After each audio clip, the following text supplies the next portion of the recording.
That's what purpose really is. And I think it's important we all remember that it's not about, touching thousands of people. It's simply using your signature strengths to positively impact the world around you in a way that only you can. Welcome to Black Belt Beauty Radio, a podcast fueled by a passion to support your journey in developing your most beautiful and optimal performance in life. Each episode is driven with the intention to elevate your mind. When we elevate our mind, we elevate our life. So get ready. It's time to rise.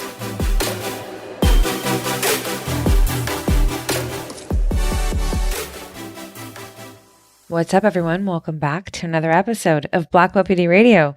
You guys, I'm so excited about the guest today. I got the incredible Dr. Jade Teta on the show for you. Man, Jade is all kinds of amazing things. He is a super smart naturopathic physician, an author. He's written 7 books, you guys. He's a philosopher, a strength and conditioning specialist, a podcast host to his epic show, one of my favorite podcasts called the Next Level Human Podcast. And in addition to all of that, Jade operates a highly successful, multifaceted online business. You know, outside of that incredible list, from my perspective, Jade is a very warm, creative, wise, and deep individual who I honestly could have kept talking to for hours. You know, I love this talk so much, you guys, because Jade and I have so many shared passions from health, fitness, performance, self-development, philosophy, so I picked his brain in all of those areas as much as I could in this talk without making it a 5-hour conversation. And it wasn't easy at all. I will say this talk takes a deep dive in self-development. So think, talks around self-identity, passion, purpose in life, process, Jade's powerful perspectives and frameworks in these areas. I love this talk so much. So a few powerful takeaways I want to give you up front from this talk that I think are really important are, how Jade found interest in hormones and how he arrived to be a naturopathic physician with a focus in endocrinology, and how he evolved his career in all areas of his purpose. How listening to yourself is so important for you to live on your highest path. How pain is a powerful catalyst for powerful growth. Choosing not to be a victim in your life. Champion all day long. Jade's empowering and unique perspective on the quote, "Everything happens for a reason." I love that piece so much. The difference between meaning, passion, and purpose. Jade breaks down, his belief on the 3 reasons that we are here: to learn, to teach, and to love. Getting energetic validation for your work. So what is this and why is it so important? The stories we create about ourselves that can trap us in identities that don't serve us. Operating your life from the lens that you are more than a human. You are an experience.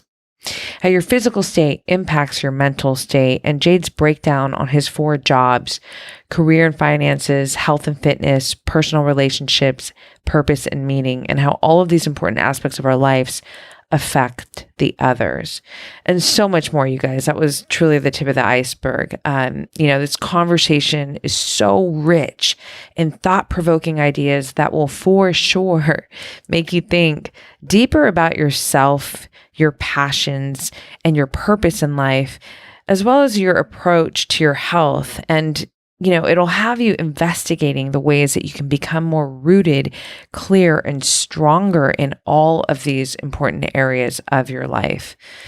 I loved every minute of this talk with one of my new favorite friends that is the amazing Jade Teta, and I know that you will too. Let us know that you're listening to this conversation by screen grabbing it, throwing it up on your IG stories, and tagging both of us. I'm at Roxy Look, Black Belt Beauty, and he is at Dr. Jade Teta. All of his information is in the show notes, and it's time to hit play and let you guys enjoy this talk with my amazing friend, Jade. Enjoy, you guys. So I'm notorious for just starting hi. Good. Hi. Okay, microphone check.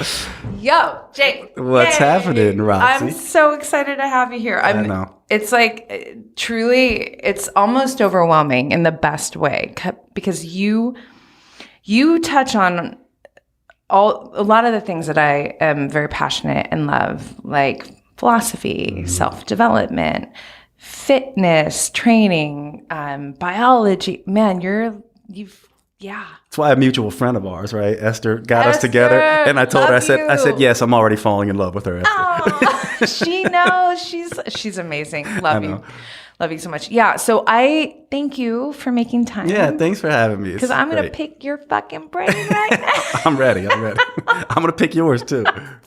I'm so excited. So no, I am almost overwhelmed because I'm like, where do I even start? You are, an integrative physician, endocrinologist. Hormones are gnarly. Yeah. It's like a fucking universe. And to understand the constellation and all the and that, is our endocrine system. Yeah. That's next level. Yeah. It's interesting. I don't know how, I always laugh because I don't know how I got to this point where not only do I specialize in hormones, but female hormones. And I'm so not female. If you look at me, I'm like You're this. So no. Yeah. I'm like this big, like burly dude. But I find that aspect of physiology the most fascinating. And, most of my clients throughout my career have been women. So in the beginning, kind of being this young, ignorant, arrogant dude was brought kicking and screaming sort of into this work. And I think it's made all the difference. And, so I love it because I think, you and I coming from, a similar background, it's really important when you kind of think about the idea that for, most of my upbringing, when I was first doing this stuff, it's all calories in, calories out, calories in, calories out. It still is mostly, and we're just now starting to understand how important hormonal interactions are. And not just sex steroids, but all of the hormones and how they impact hunger and cravings and sleep and mood and exercise performance and exercise recovery and all these things. Yeah. Now, the one thing that I think has happened is we've kind of gone a little too far and said, now some people just are saying that's everything, just like the calorie people were saying that's everything. Yeah. And the truth is that the merging of the two brings new opportunities and new results and new ways of approaching physiology. And so that's why I love this work. It's just super exciting. I love that. I think it's so refreshing because I see that so often too, especially at social media. It's you have these two camps, right? You have the calorie in, calorie out, you have the hormone. And I'm like, how do you guys not see that it's all of it? Yeah. And so so much of what you put out, I mean, you are a very prolific man, by the way. You've got like 6 books or something. Is it 6? Am I right? Yeah. I mean, I have 7 now. Yeah, 7? Okay. Yeah, just 7. 7 books. Oh my God. That's amazing. That's sweet. Congratulations. Thank you. Yeah. Yeah. But in addition to your books and your podcast, which is so dope, I mean, the content that you put out on social media is awesome. I'm literally like high-fiving you so much because I feel, it's just, first of all, you're evidence-based, you know what you're talking about. And I feel like you do an excellent job of looking at the whole picture. So I am what I've called myself a holistic high performer. We hear high performer all the time. Well, thank you. To me, I can't imagine it being any other way. So I don't want to just be high performing in my business life or in, my body composition or whatever. I want to be kicking ass from within and out. And if anything, I know and I believe that if I am truly kicking ass from within, mind, heart, body, health, all of it, then the outside starts to line up for me in desirable ways, right? Yeah. So where I'm aligning us is really looking at the whole picture, really when it comes to life. I mean, when we go, what do you call yourself? A meathead philosopher? And what was the other? There's like science, I forget how you framed it, but it was dope. Yeah. So let me ask you this. How did you get into how did you become a physician? Where did that come from? Were you a fitness junkie first? Bodybuilding? Yeah. You know, it's interesting. Well, it's funny. It's the same reason I vibe with you when you see someone who kind of thinks a little bit more globally, holistically. I think that's the way that as people mature, we all eventually get there. But if we go back to the beginning, it was sort of just focused. It was just focused on fitness, looking good. Right. And, you know, then it turned into performing better for football. Right. So I think your passions sort of lead into sort of your meaning. And so now I was like very much into football.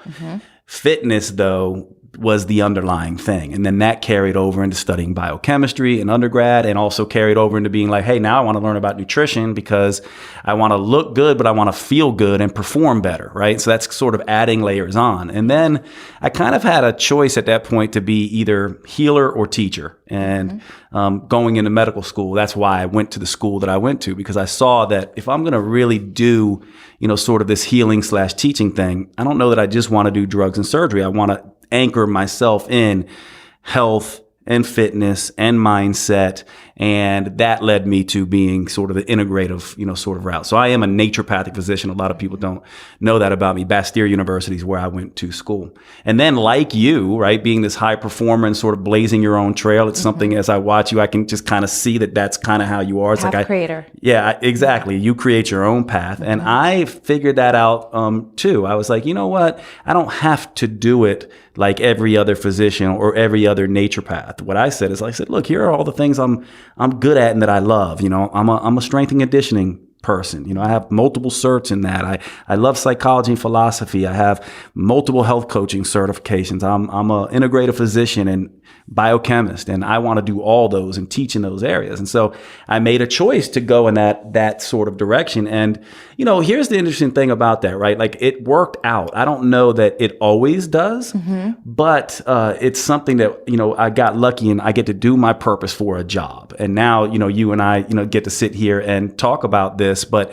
to me, I think sometimes it doesn't always work out that way, but I would have been doing it regardless. Even if I was, you know, sort of a computer programmer, I still would be living this lifestyle and eventually wanting to teach this. And so to answer your question about how I say it, I'm like, you take a you know, natural medicine nerd, put that in, you know, sort of a nature boy, throw that in a blender with, you know, a strength conditioning specialist, with a naturopathic physician, with a philosopher, and you have an idea of who I am, right? And it's amazing. And when I look at people like you, it's the same thing. It's probably why we vibe, because you also wear multiple hats. And I think we're seeing this more and more, where people go, I don't have to be defined by one aspect of myself. I'm just going to own all of this and see if I can create a path where I make a living out of that, or at least make a difference. Because sometimes that's not always the same. Sometimes it's true. Your living finances how you make a difference. But every once in a while, you get to your living and your ability to make a difference coincide, and mine does, and I think yours does as well. And that's been, you know, just amazing to have that. I love that. Yeah, no, I think underneath all of that is you have to have the ability to listen to self. You have to, because how I frame it is like, you are on your highest path in life. That's what I believe, right? I'm on my highest path. And how I know that is because even amongst all the challenges that I face day in, day out, and there are so many, right? I fucking love it. Like, I get up every day eager, literally eager to just live another day of my life, you know? And so and there's a lot of people obviously who unfortunately don't feel that. They don't want to get out of bed. And so to me, I'm like, are you on your highest path, you know? So I think you've done an excellent job at listening to yourself, right? And just kind of feeling things out. Like, one of the things I've heard you say, actually, it's in your incredible book I've got right here. Oh, that's sweet. No, it's dope. I know. You know, a goal for me, I've been writing my whole life. I have over 20 years of writing in my home. And, you know, I write, essentially, it's like daily meditations. It's process, perspective. And for sure, sometimes I integrate like things that are happening in my life. But one of my goals when I put out my first book is I want to be underlined. Yeah. You know what I mean? Absolutely. You, sir, are underlined. I mean, you talked about, hold on, let me move this over here, but okay. Hold on. There was something I just lost it. Where was I? Bring me back. Talking about process. It's something about like you have to move in action. And as you are moving forward and kind of piecing things together and essentially following the bait, this is not your words, then things start to unfold. Or maybe it's like this part right here. You're like, I can't read over there. Yeah. But I kind of know, I think I know where you're going. Trust the process and the right time and path will become. It has no choice. Yes. Boom. Yes. Yep, absolutely. And that, and that's most important, I think. And I'd love to get your take on this, and even the listeners sort of think about this. What I've discovered is that trusting the process, the reason we have to say that is because as humans, like one thing I know about you and you know about me and we know about everyone listening to this right now is I know you got deep pain. That's what it is about being human. I know everyone listening to this has deep pain. And what I think I've discovered, and I don't know, and I bet you maybe have a perspective on this too, which is why I'm bringing this up, is that is actually the thing that has pointed me in the direction of where I have gone. Like there's certain aspects that I wouldn't have brought out that I now teach had I not had some of the fears and failures and slip-ups and deep, dark times of sort of my life. And so I think when you trust the process, part of that trust, and the most important aspect of that trusting is when you are in those painful, confused, overwhelmed, deeply, sort of times of misery and pain. Dark moments. And that's what, it's funny when I look at one of my favorite things, when I look at your Instagram, which I love this about Instagram because you can kind of have people share and you can see, there's this one where you're running down the beach, right? You're running down the beach and, and you're playing and you're smiling and it's just one of these things. You just say, oh my God, I love the energy of that. And I think that what happens is when we humans see those things, we think they come just out of nowhere. We think it's just natural. But my thought is, and I'm curious if you feel the same way, my thought is that actually those things come out of partly our pain and being able to integrate it. Because without pain, we don't have empathy. Without suffering, we don't have sort of this source of meaning, and we don't integrate it in a way that makes us go, I am so lucky to be running down this beach and doing what I do. And I'm in sort of love with life. And you can see it with people and the way they show up in their work and in their relationships and just in general moments of life. And I think that speaks to that. And I think a lot of people get lost in that because they go, I want to avoid the pain and the suffering and I just want to deal with the good times. And they forget that all of this goes into sort of living your, sort of path. No, I love that so much. I often say that pain is such a catalyst for growth, So for me, so let's back up to when I was 16, a long time ago, 16, 17. I blew out my knee in Taekwondo. And up until that point, I was, an athlete. I was a competitive runner before that. And then I kind of bowed out of that and started surfing. And that became my whole life, right? So I hurt my knee. I never thought about diet or anything. In my mesomorph body, I always had a six pack, right? And now all of a sudden I can't walk. I can't use my right knee. And it would be 2 years, 3 surgeries later. I'm on the pretty much standard American diet and I gained weight. So why am I sharing this? Because I was like, what the fuck? This is not my frame. This is not, and that would start so many uncomfortable years of me, painful years of me feeling not in my body, right? It also started the process and path for me to get super dialed into biology and start learning and researching and really falling in love with nutrition, nutrigenomics, and all these things. And this is a long journey, right? Yeah. And so while I'm not an expert, I know a lot of shit and I've definitely cracked the code to my body and figured it out, over the years. And I have enough knowledge at this point to be able to share, with others and, guide in some ways as well. But pain was a catalyst, for me in that. And then also I think just to add to this is that, being an entrepreneur, celebrity makeup artist, that's a freelance career. And now you have this aspect of my career life, brand, podcast, entrepreneur. The challenges that come with both of these paths every single day, it gives me an option. It gives me an option every single day to be a victim or a champion. Oh, I love that. And I am allergic to the victim. I'm the mindset. Like and so every single day I do all the things that keep my mind, my heart, my spirit, everything aligned in this empowered state of being. And that allows me to also be this empowerment coach and this kind of guidance and this, but I have to face these challenges and go through the shit. Yep. So there's pain. So I'm validating what you're saying. Yeah. No, and I think what's interesting about that, those people listening to this who are like, well, how do I do that, right? How can I sort of incorporate that? To me, it's like what most people do, they go, I'm going to own the story that's written for me, right? And so then that story falls apart. Like, the cliche example might be like, you know what, Roxy, you should be a lawyer because your dad or your mother were a lawyer, and that's what you should do. And then you go, you know what, that's just what I'm going to do because that's the story that was written for me, right? And then along the way, you may have things that beat you up and try to point you in a different direction, but you're just like, no, this is the story I'm comfortable with, right?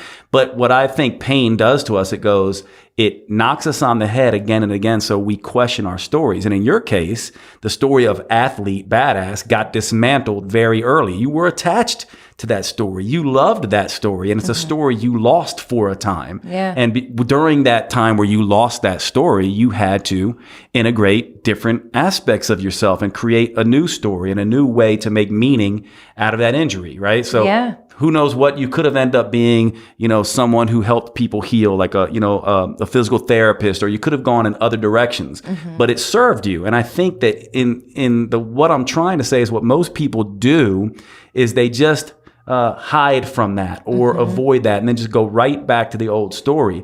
And I think life comes back and goes, no, I'm not going to let you get away with that. So if you go victim, that only gets worse because I think the lessons keep coming. But then there are people that go, how can I use this to be better? And that's a question I'll put to you and actually the listeners. What is it about certain individuals who they go, you know what, I can use this? Now, they'll feel the pain. They'll be sad. They'll feel all the loss. You don't get away from that. But then there's some people that go, I will use this. And then there's some people that will go, I'm going to just blame and complain and dwell in it. And that's one place where I'm always curious when I look at people. I'm like, oh, you're one of those. You're one of the ones who are victim, or you're one of the ones who are, in power and in growth. And I think that is an important thing. Like, we have that choice point. And the more you fail, so to me, it doesn't surprise me that you're in a place where you go, look, I'm getting it handed to me all the time, right? Like, that's, I think what you're probably alluding to that a lot of people don't know, that I know as an entrepreneur, is that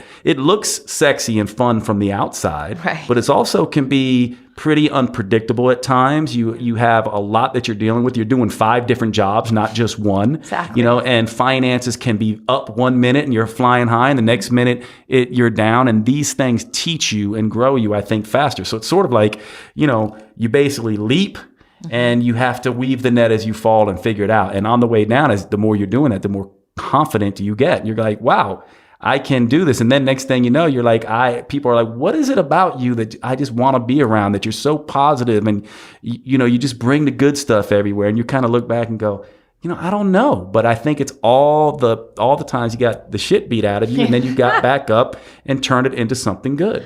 I love that. I love how you say, it's not leap and the net will show. It's like, no, leap and you'll weave it. And one thing you talk about, trusting the process. Well, I feel, when you trust yourself, like learning how to trust yourself, and it goes into the leaping and then building, right? And then earning the confidence. When we are able to trust ourselves, we can better trust the process. But it's not just trust the process. It's kind of like one thing I heard you say, and I was like, oh my God, I love this. When you say, how people say, like, everything happens for a reason. Oh, yeah. And for me, it's lazy. I'm glad you like that. Most people hate it. Okay. I'll say it. Yeah. To me, that's lazy thinking. Yes. And I'm not a fan of lazy thinking. I love what does that really even mean? Yeah.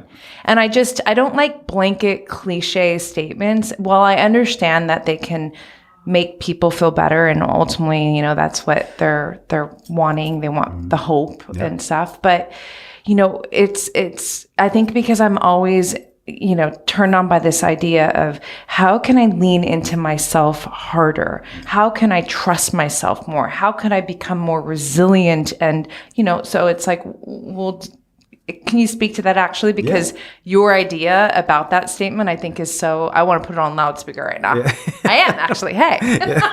Well, you know, so I think the thing, everything happens for a reason. Like you alluded to it, you get it, right? I get it too. I get why people sort of gravitate towards that. And behind that, though, there's lots of different beliefs behind that too, right? Whatever your belief may be. I don't think what I'm going to say interferes with religious beliefs or other beliefs. I think it's compatible with. But I think people say everything happens for a reason because they go, well, God has a plan, or the universe has a plan.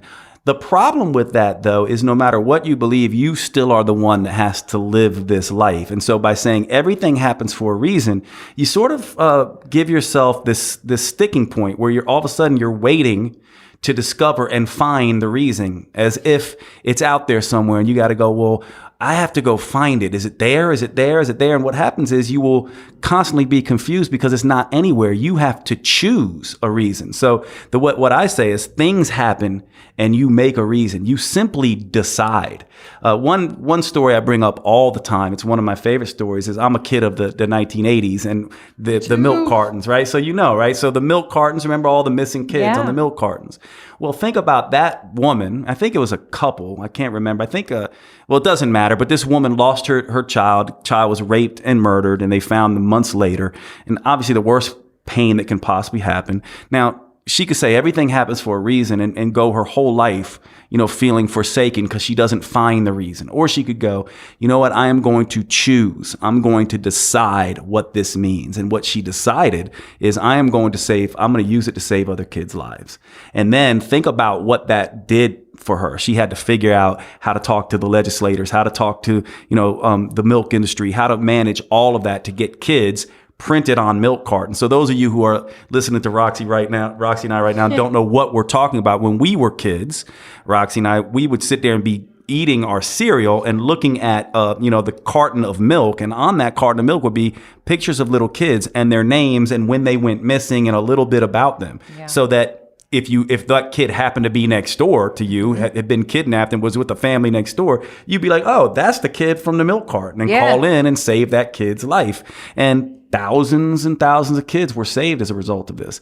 And that particular woman, I love this because she said, this is what I will make it mean. Yeah. I don't think that's incompatible with any sort of religious beliefs or universal beliefs or anything like that. I think it's just literally like, it's the truth. We choose what it will mean. And you telling your story about being an entrepreneur and your knee and all the pain you have had, and that's why I say pain is most important. It's because you said, what can I make this mean? And then you said again, what can I make that mean? And then you said again, how can I use this? And then you said again, how can this fit into my story about being, because eventually along the way, right? You go, I am a teacher and I am an artist, right? And you are, and I'm an athlete. Mm-hmm. So your purpose, you have this teacher, artist, athlete, at least when I look at you. That's exactly right. Okay, right? Yeah. So that purpose of you, then you go, okay, all these things that happen, how do I become more teacher, artist, athlete? Mm-hmm. Right. And for me, I go, how can I be more teacher, healer, philosopher, right? Yeah. Kind of thing. And for all of you listening, same thing. You go, how can I make a choice with this thing that happened versus looking around for it and figuring it out later? Choose it now. You get to decide how to use that. And that's a beautiful thing about life. Yeah. No, that's amazing. Keep going. I wish it was video. I'm getting there. It would be so good. Because you have so many, acronyms, you have frameworks. So you have the 5 Ps. Mm-hmm. And we kind of just touched on that a little bit, right? Mm-hmm. But can you break that down a little bit? Because it's so good. Yeah, thank you. Yeah. No, this came out of that idea of like, this idea, I believe, and we'll see what all of you think, but I believe we have a pandemic meaning it's global, of lack of purpose. People don't really know what purpose is. They can't tap into it. And to me, purpose is this thing that you feel is inside of you that You don't need anyone to tell you. You feel it's there and you feel like you've achieved it, and it springs from you to the outside world. It's what you give. Yeah. I have this thing about, I feel like we're here for 3 reasons. We're here to learn, to teach, and to love. And the purpose is the love, the sharing principle. Well, that purpose to me is like a spiritual fingerprint, right? And so it's made up of 5 sort of elements that make up the lines of the fingerprint, so to speak. Yeah. This is your people, right? And what I mean by your people is it's your parents, your siblings, your cousins, your family, but more broader than that, the people you were exposed to, like your best friend in 3rd grade who you've never seen since, or your teacher in the 5th grade who you don't remember their name, but they impacted you. For better or worse, the people who hurt you, the people who helped you, these people informed who you are. They can be used for better because you choose for better. So we tend to go, the people who hurt me, I don't want to look at the lessons they could have taught me, but there's good lessons there. So those people matter, past and present, they matter. So that's one aspect of your purpose that you have to incorporate. The next is your sort of passions, what you're interested in, right? Passions are not the same as purpose, but they can get you started in that direction, right? So this is you being passionate about Taekwondo, and you being passionate about art, and you being passionate about certain things that made up what you are, what led you to that path. Yeah. So people and passions, your powers, your talents, right? You're a great communicator. You bring good energy into the room. You have an artistic flair. You are like a badass athlete, right? So those talents inform you as well. And then, to me, your pain, which we talked an awful lot about already, the things that happen to you that are the most difficult, painful things. And finally, your perspective / perception, right? The way you think about the world, your value system, your belief system. And a lot of this is where a lot of the work happens because, a lot of us just take on the beliefs and perspective of family and friends and culture. And as we mature, we sort of refine those. But those 5 things, to me, are the spiritual fingerprint of purpose. And your job is to look at those 5 things and go, okay, these 5 things give infinite possibilities for people. Now, I have my unique 5 things, and they point me to what my purpose might be. So for me, right, I have several things that came up for me. Athlete could have been it. Healer could have been it. Teacher could have been it. And there's a few other things that could have been it. I decided on healer and teacher, and mostly teacher. I chose based on those 5 things. You have chosen also. You have incorporated 3 of those things, but you would have never gotten there or understood those without these 5 P's. So most people ignore these things, and they don't realize that, your mom, who you have, not you, but I'm just saying I'm talking to some, let's say you have a difficult time with your mother. And, let's say she was terrible to you growing up. You can either go, my mom was the worst thing. I hate my mom. She did X, Y, Z, blah, blah, blah. Or you can go, isn't that interesting? My mom was this way, which made me do this way, which developed these passions and these interests and these powers. And that pain taught me this lesson. And as a result of that, I get to choose something that is uniquely me that no one else could do. And here's why it's important, right? Because I say this a lot, but Roxy and I could sit here and talk to all of you and we could say the exact same thing because she and I overlap in a lot of expertise, right? We have some of the exact same expertise, so we teach some of the same things. You can listen to my podcast and I can talk about, nutrigenomics or whatever. And you're just like, I can't stand this dude. I don't like the way he talks. I don't like his analogies. I don't like X, Y, Z. But then you turn on Roxy's podcast and you're just like, oh my God, I just love her. I love her way. I love her energy. I love her voice. And it's because your unique vibrations are going to touch somebody who's uniquely tuned to you. Whereas mine won't.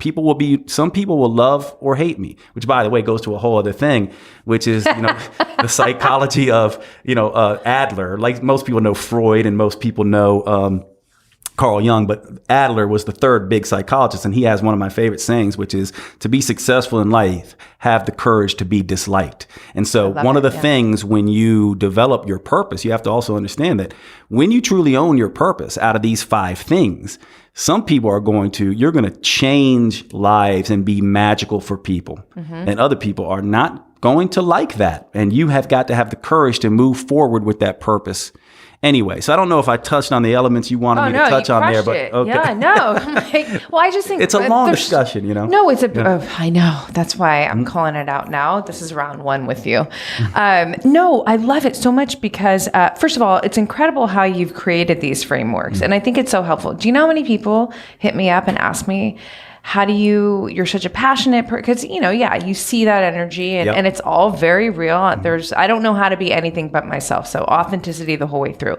And I am certainly a passionate woman. So many people ask me, how do you find your passion? And so I feel, and passion and purpose, I like that you differentiate it, and you did a beautiful job creating this framework and explaining it. So I think that you just did a huge service to so many people by sharing it on this podcast. So thank you. You know what the other piece is this, that I love that you pick up on that, because I do think distinctions matter and frameworks matter. Another distinction that I am very interested in is the distinction between passion, meaning, and purpose, because we do use them interchangeably. Yep. And to me, just very briefly, your passions are sort of they're fleeting, they're fickle, they're sort of like, they're wonderful, right? But they don't necessarily last. Like, I used to be passionate about G.I. Joe men and Star Wars figures. I actually just did a podcast on my podcast that came out today about this very thing. I listen. Oh, did you? Okay. So you're getting some, yeah. And it's funny. I love it. Okay, Bring cool. it. So this is cool stuff to talk about. But I love this idea because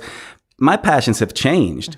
Now some of them have gotten deeper. Like I just told you the story about going from, fitness guy, just wanting to look good, to now biochemistry, getting into feeling good, looking good, and performing better, right? And then moving forward and being like, oh, now I'm going to use it to heal other people. Once it went into something that I revisit again and again, that fills me up, right? With you, like nose in the books, being like, oh my God, I love this stuff so much when nobody's watching. Yeah. That's when your passions, when you're doing it all the time now and you keep revisiting, that's when it becomes meaningful. Right. Work starts to become meaningful. So it's less of a game that you tap into and then you forget about it. Meaning's like you leave it and it's still there. Yeah. By the way, people bring meaning to our lives as well, right? People, our lovers bring meaning to our lives. Our parents bring meaning to our lives. Experiences bring meaning to our lives. A good workout, a sunset, running on the beach in Manhattan Beach. But what happens is even meaning is borrowed in a sense, right? Because your lover can leave. The sunset will set,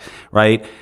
We need something that's even deeper. So that's where purpose comes in. Now, purpose, whereas passions and meaning flow from the outside world into us, they're kind of borrowed. Purpose is something that we generate from within and it flows outward. And so that's when a person can't be your purpose. A person can be your meaning, right? But they can't be your purpose. Nothing outside of you can be your purpose.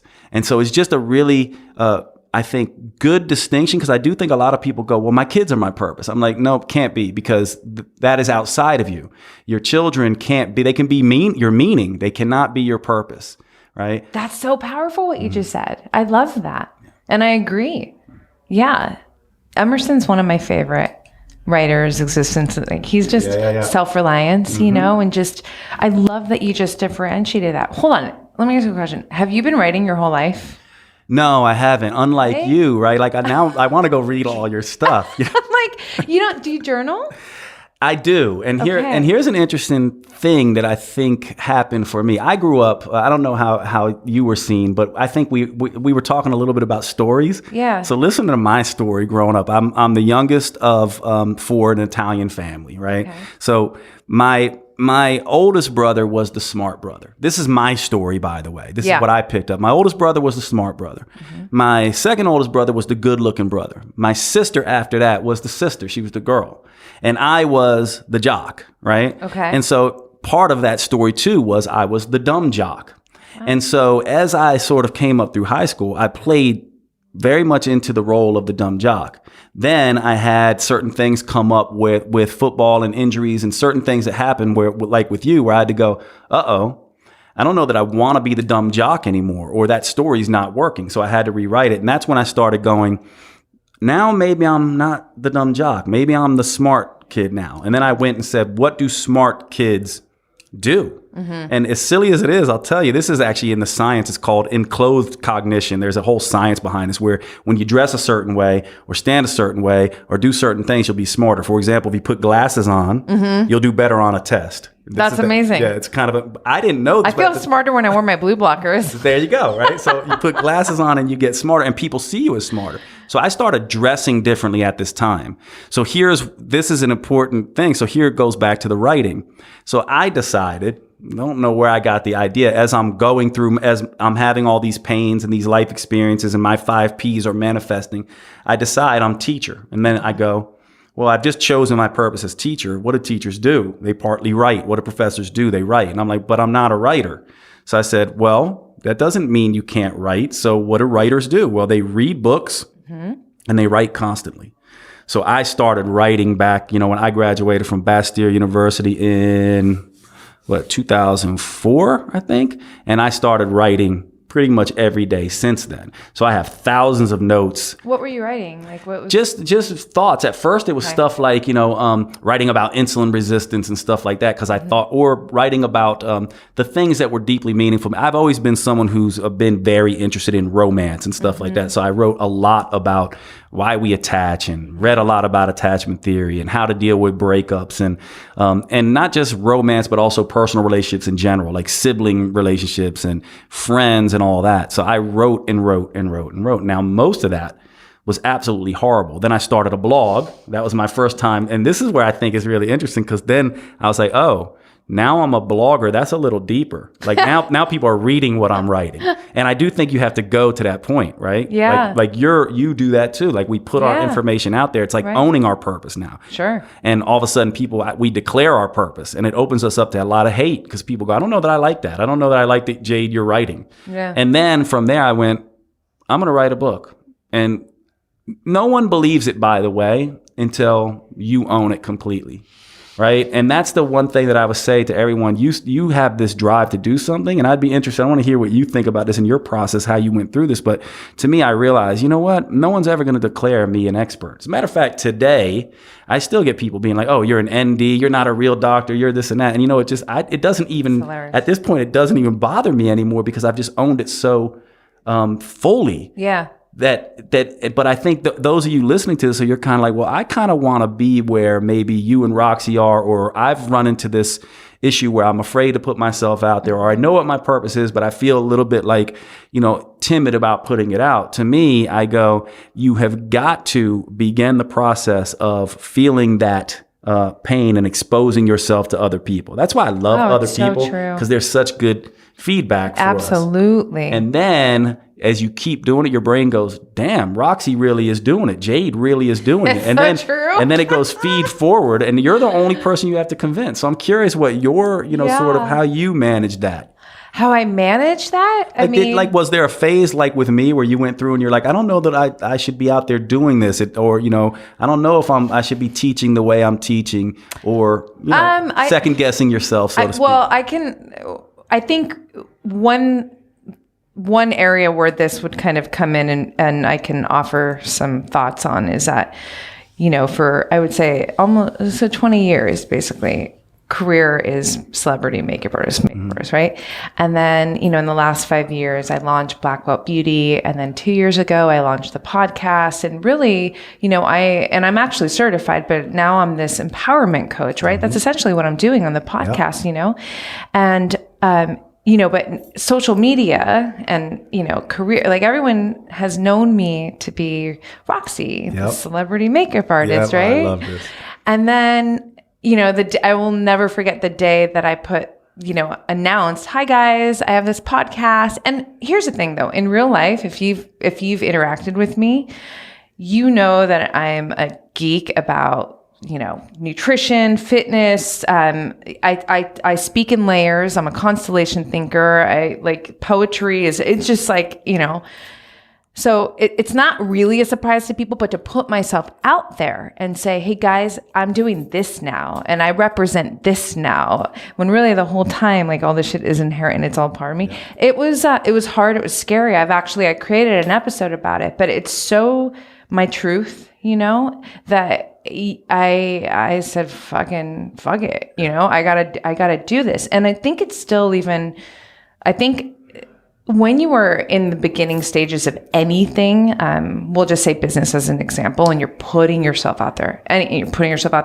it's scary because you have to accept that people are, you're not going to be validated right out the gate is what I'm saying. Yep. And you got to be able to fucking withstand that. And this is where I think the passion thing also, it's like, if it was just a passion, you might be more, I need more validation. When it is purpose, you're not swaying me. You're not liking my shit. You're not validating me. I'm validating myself every single day. It doesn't faze me. It's hard.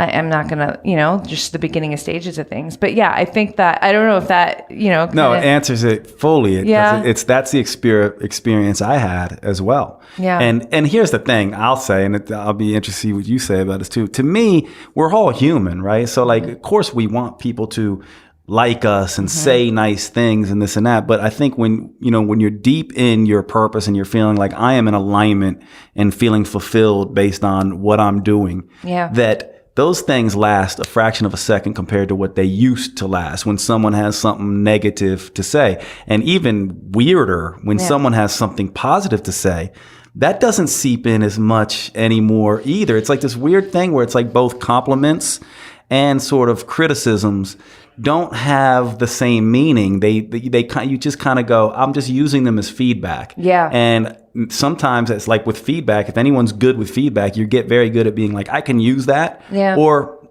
nope, not for me. Yeah. And I think when you're in purpose, that's what feedback does. It's just kind of like you're going compliments and criticisms. You're like, where's the feedback? Okay. Right.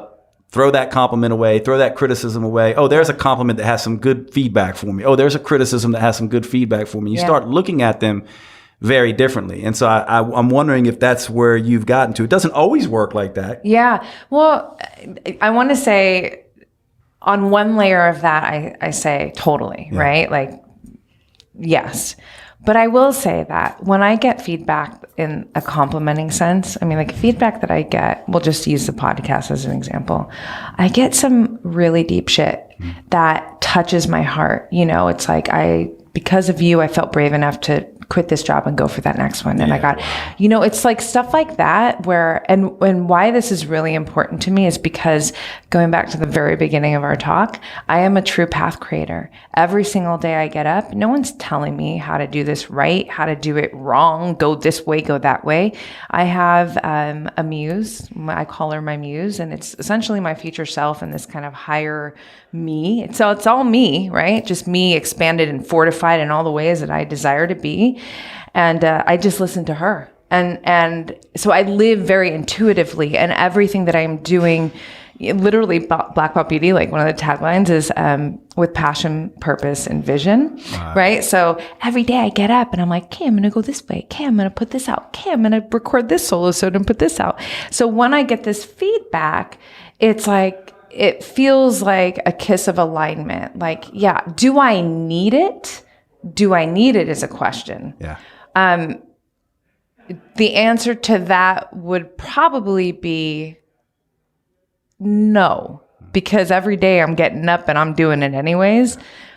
But I really do appreciate it. And to me, it does feel like I call money in the heart bank. It's like deposit in the heart. Cool. Keep going. It's so interesting. For me, I do the similar thing, but with money. And this may be weird for some people. It maybe turn some people off, but I think it's really interesting just to know what motivates me. And I go, money, I believe, is almost like a energetic exchange, absolutely, right? Just like what you said. So for me, the big thing that kind of goes, am I doing my work, my purpose at the best that I can? When my business is making money, I go, okay, I'm bringing value to the world. And so that is probably that's probably the stuff I feel like a compliment. I know that's weird, right? But I just go, oh, look, I don't think it's weird. Okay, so you get where I'm coming from with this. You. Yeah. I am pro money. Yes. Yeah. Well, it's an exchange. It's energy, right? And that's how I look at it. Yeah, listen, the better that you're doing on all fronts in your life, the better that you can show up and be this incredible experience that is an actual contributor, which you certainly are, but if you're struggling I shouldn't say struggling. I mean, challenge. I have a thing with challenge, right? I literally have this thing called seek the fight. Like, I want you to move towards the fucking challenge because that's where growth happens. And that's where, anyways, but just saying that, I'll just say this. I'm with you all the way. Money is an exchange of energy. It is a form of validation. And I think it is a very serving, it's a serving energy. Yeah. Yeah. And I think what we're saying is that it's the way this strikes me is that you have your way. There's many different ways to get this energetic validation, right? Yeah. And so what you're essentially saying is like, one of the ways that I'm getting it, Jade, is I'm looking at these deeply meaningful, impactful things that people are saying, hey, you inspired me to change my story or to go in a new direction or to pick myself up. And you're registering that as like, okay, here's that energy exchange. Here's a mirror of my purpose. Money can fill that role as well. And there's other things that can fill that role as well. Like another one for me is the ability, like tapping into certain experiences where I'm sitting out on my deck, having coffee first thing in the morning and kind of getting into this place where I'm like, I feel very fulfilled. Like if life was over right now, I play this weird game where I'm like, it's very strange where I'm just like, okay, if like I'm in this coffee shop and a guy comes in and shoots, kills everybody, I will be happy. Or if I get on this plane goes down, I've lived the best life. Or if there's a huge earthquake right now, or if I die of a massive heart attack, I feel, and I use that as judgment, how well my purpose is doing, because I didn't used to feel that way, right? So that's another place where I get energetic sort of alignment. And a fourth place I would say is people like you, right? So when I have people like Roxy come into my life and someone goes, oh my God, you got to meet my friend Roxy. And then I check out Roxy and I see her reflecting back to me some of my best attributes and also reflecting back to me things that I'm like, oh, I want some of that. I don't have that, right? Then I go, this is another indication that I am in alignment because it seems to sort of show up. And maybe it's just this weird mental game we play, but it is funny because there's many different ways. And I think you just need to find yours. Maybe you're saying, you know what, Jade, I don't really resonate with you on the money front, but I can totally get with you on the idea of I can see when next level humans are coming into my life, that is feedback for me, or this really, beautiful sort of experiences that I get to have, or I get to travel more, whatever it is. I think it's just going to be different for different people. Money happens to be one of mine, and also looking at the next level humans who are growing me, because I'm just big on like, same with you. I'm big on growth. Like my phrasing that I would use for your sort of, find the battle is, don't rise to the seek the fight, right? So mine is you don't rise to the occasion, you create the occasion. So it's like, but then I get to hear yours and watch you and see the way you show up. Like one of the things I'll tell you that you've taught me right already. I'm one of these people that's like, I'm like, well, no, you've taught me this already from watching. You've probably heard this over and over. But I think one of the best gifts we can give other humans, especially when we don't know them that well yet, is to say, here's what I see. For me, I tend to forget that like I'm this big, mean looking bald guy, right? And I need to smile more and like let people see my energy a little bit. And you're a reminder of that for me because the way you show up and are just like a beam of sunshine and like pretty much everything I've seen you do. Thank so you. It's that kind of stuff. I feel like you're always smiling. Are you not? Yeah. Oh my God. Everyone is funny. It's like just different stuff we have to work on, right? Because everyone's like, what do you mean? You're always smiling. And with my friends and people, I feel like that. Like when I'm around you, I'm sure I always would be because you bring that. But sometimes I'll find myself and people are like, Jay, why are you mad? And I'm like, no, that's just my face. Oh wait, do you have resting dick face? Yeah, exactly. I know. That was like the best thing ever. I know. I was posting so what she's referring to is I was posting on my Instagram. I put an emoji of face over my face, and people were like, "How come you never show your face?" And I'm like, "Well, here's my face." I said, "The reason I didn't post it is because I have resting dick face, which is the male equivalent of resting bitch face. Oh my God. And I'm always embarrassed to show my face, and so that was fun. You are so funny. But if anybody's ever listened to you, it would be so you have the most like undeniably your energy is very warm and it's very inviting and it's very open. So it's interesting that you say that because it is not at all how I have taken you in, even before Esther introduced us, you know? Oh, that's so sweet. And guess what? So we uncovered a story here for me, right? That I need to work on. So it's just really interesting. That's what people are great for, because they're like, you know what, Jade, that story you're telling about, you know, being like this big mean dude, maybe that's some leftover stuff from your dumb jock story that you need to change. I think so. Maybe a little bit. You heard it here first.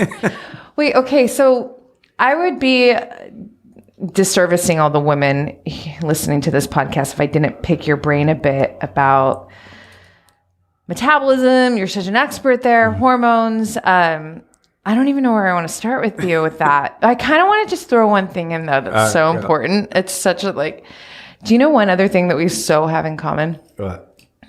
So I call him my soulmate because he resonates with me. If there is such a thing as a fucking soulmate, I mean, I think there's several, starting with myself. But Bruce Lee. Oh, yeah. He's just, you know, because when I think about my writing, when I've analyzed my writing, I'm like, what do I write about? You know, because I'm not really storytelling. It's more like meditations. It's more process, perspective, a lot of introspective work, which you obviously do and have done. To get to these places, to have these frameworks and all these things, it's like you sit with yourself a lot. And Bruce is just such a...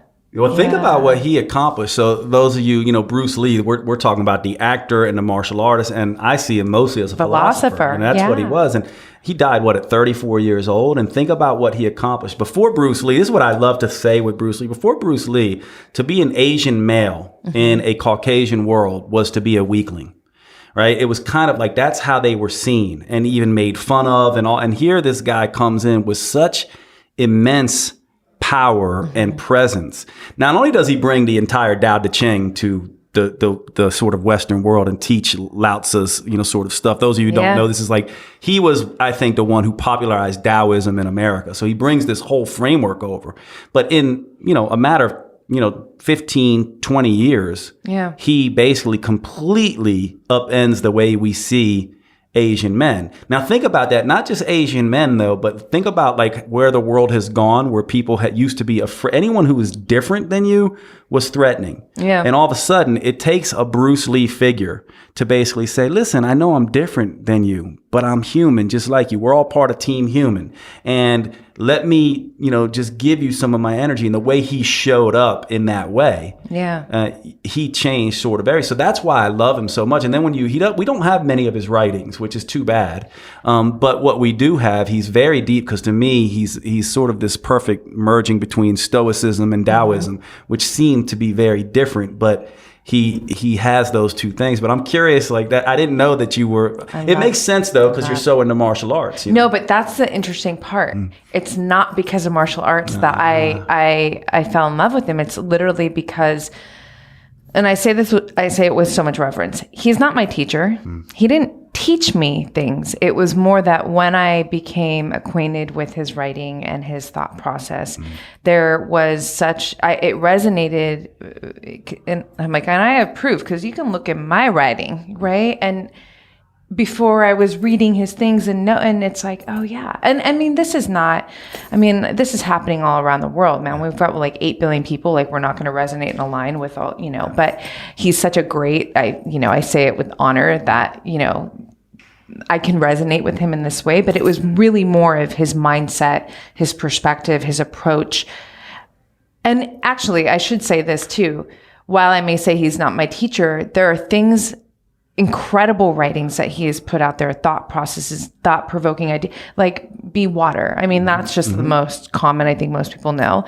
What a brilliant way to present this idea. Yeah. And it's so, I have chills literally, because, as a writer, as a logophile, I'm a lover of words of energy. So to be able to formulate words like this, what a fucking artist. Yeah. He's an artist. Yeah, and actually he has a book called Artist for Life. And what's really interesting about that whole idea is that that to me, he would say, I think, that everyone is an artist in their own right. And one of the lessons I think from Bruce Lee is that when you think about how we each interact with our daily lives, like he got to touch a lot of us, right, and resonate.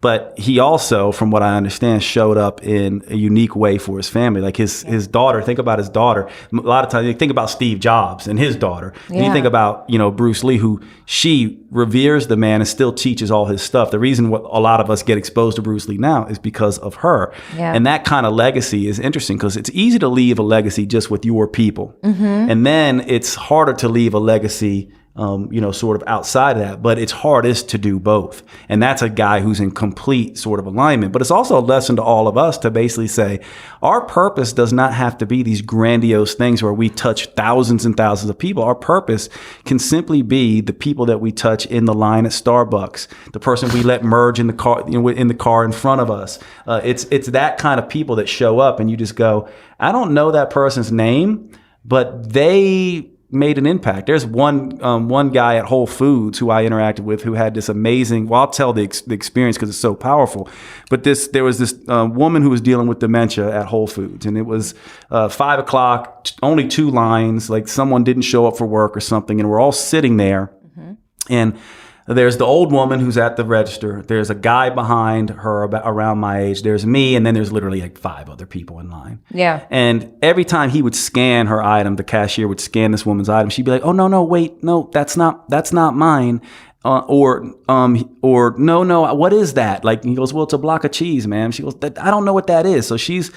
So we're all getting annoyed, right? Yeah. And we're kind of just like, what the hell? It's like 5 minutes, which is agonizing to stand in a line. Think about that. Like I know it doesn't seem long, but 5 minutes standing in a line. Yeah. So at first we're all getting a little bit agitated. Right. And the guy behind her and in front of me turns to me and goes, "Can you believe this shit?" Annoyed. Well, by this time I'm watching the cashier. And I'm like, no, I can't believe it, because the cashier is being so patient, so kind, and he even starts like joking with her, making her laugh, being like, "Oh my God, look at this beautiful grapefruit. It's so amazing. Like, do you want this? Do you not want this?" And he's just having the best time playing with her. And our agitation and anger goes back into reverse. And next thing you know, we're no longer angry, and now we're entertained, and next thing we're amused, and next thing we're happy and lit up, and everyone's having a great time. And so I'm like, this is the most amazing thing I've ever seen. When I get to line with him, I say, "Dude, like that was the most amazing thing that I've ever seen." And he's like, "What do you mean?" I'm like, "You just changed everybody in here, man. Like I'm in awe of you. I wish I could be you." Now he was confused. Yeah. But to me, this is someone so in line with their purpose. And he's not like, he's not on social media having thousands of likes and doing this. Is just someone who's like, this is, based on my spiritual fingerprint. Yeah. This is what I can uniquely bring to the world, and I will do it in this moment. And I am telling his story now. I have no idea his name or anything like that. You're all hearing his story now. And imagine the ripples effect that made for all of us just because of this guy. That gives me goosebumps. Yeah. So I think that's what purpose really is. And I think it's important we all remember that it's not about, touching thousands of people. It's simply using your signature strengths to positively impact the world around you in a way that only you can. I love that. And I know my listeners who are like super dialed into this podcast are like, "Oh my God, these two," because so a couple of things I often say, which is why I kind of started laughing again, if it was a video, because I often say, so I believe that we are all experiences. You're an experience. I'm an experience. We are giving an experience, right? So if we look at ourselves as not, I'm a woman, I'm Roxy, I'm Jade, I'm a man, but rather that I'm an experience, and every single person I interact with is going to get an experience from me. I love this. Right?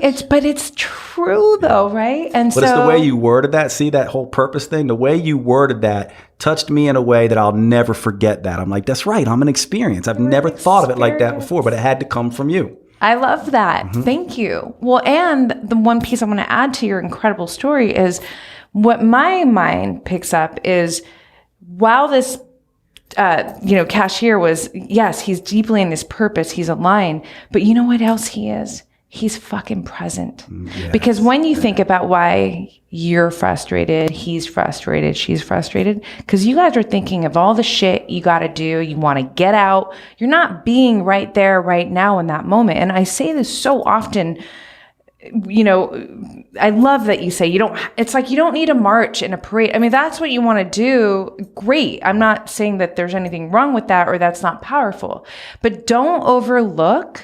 Oh, this is a great segue. Watch this, Jade.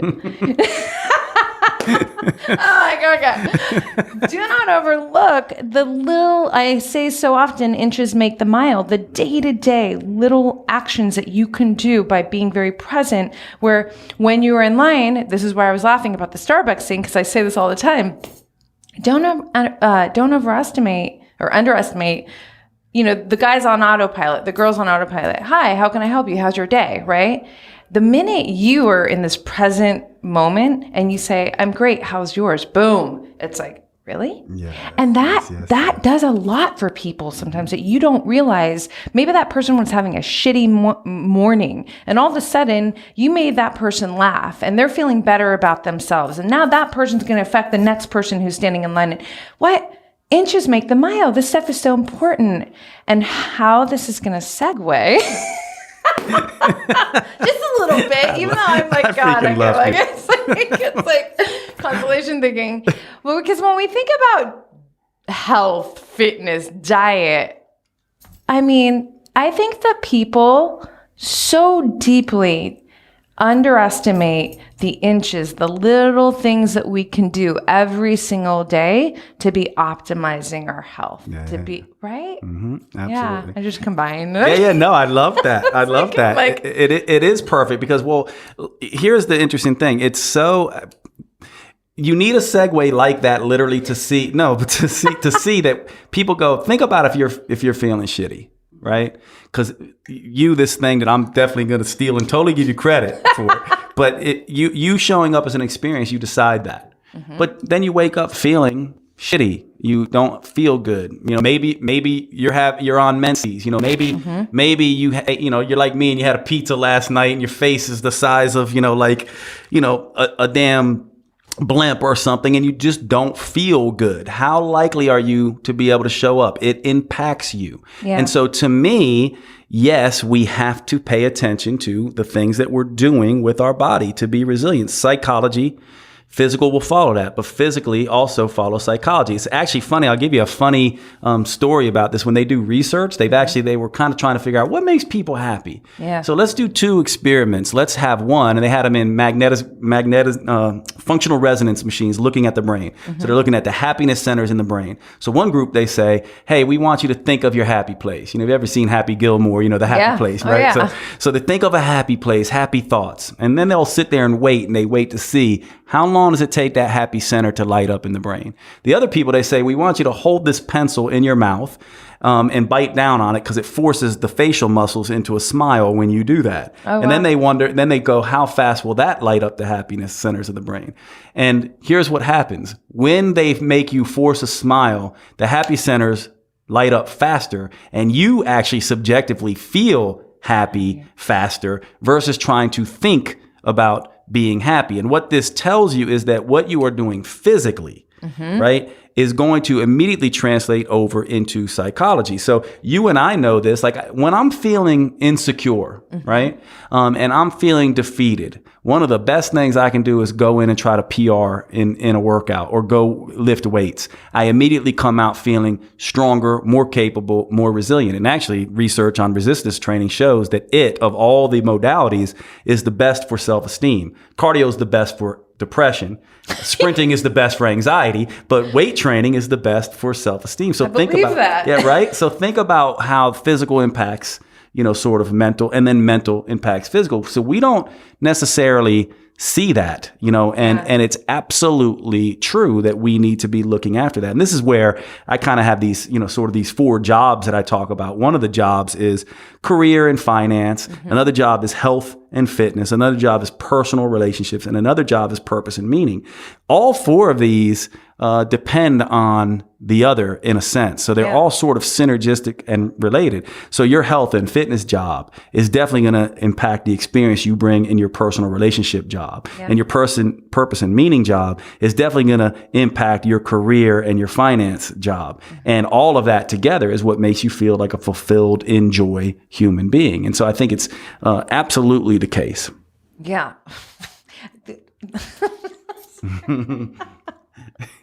No, it's so good. I love that you're a total goofball. I am. I can't help it. Laughter, that's what I was saying when you rolled up today. I'm like, laughter is medicine. I'm a cackler, dude. But I feel like it keeps, I mean, I don't have a choice, to be honest. I just genuinely laugh. But I do feel like it's part of the fountain of youth. And it's, I feel like a lot of people, as we get older, people become more closed, and that doesn't allow for laughter and joy and these feelings, right? Yeah, but when you, like, my face is hurting, I'm smiling so much. It's ab workout.